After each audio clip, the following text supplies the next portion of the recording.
Hello, students. Today we are starting our new chapter of geography, forest and wildlife. Forest and wildlife resources. It is the lesson 2 of geography.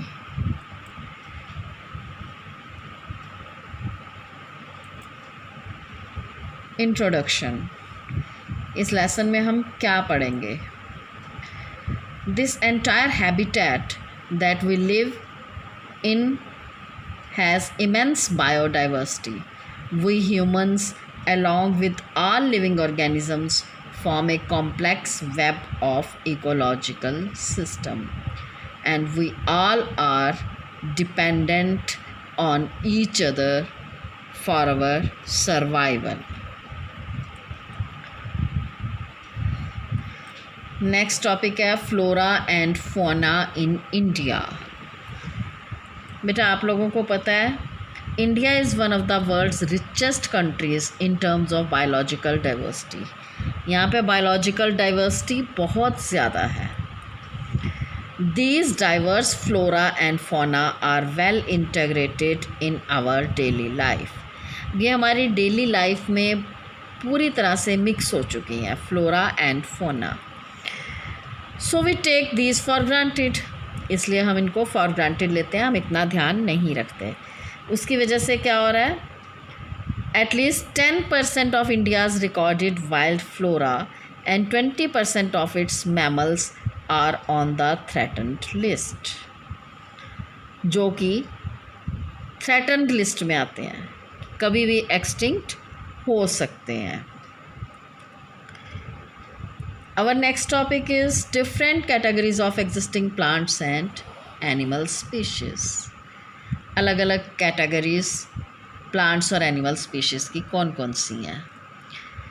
सबसे पहले है normal species, then endangered species, vulnerable species, rare species, endemic species and extinct species. Normal species होते हैं बेटा, normal species होते हैं species whose population levels are considered to be normal for their survival. Normal population होती है जिनकी normal level पे होती है, तो उनको नॉर्मल स्पीशीज़ कहते हैं, जैसे कैटल हो गए, रोडेंट्स हो गए। दूसरे हैं endangered species, species which are in danger of extinctions, जो कभी भी एक्सटिंक्ट हो सकते हैं, उनको हम एंडेंजर्ड स्पीशीज़ कहते हैं, जैसे ब्लैक बक हो गया, क्रोकोडाइल हो गया।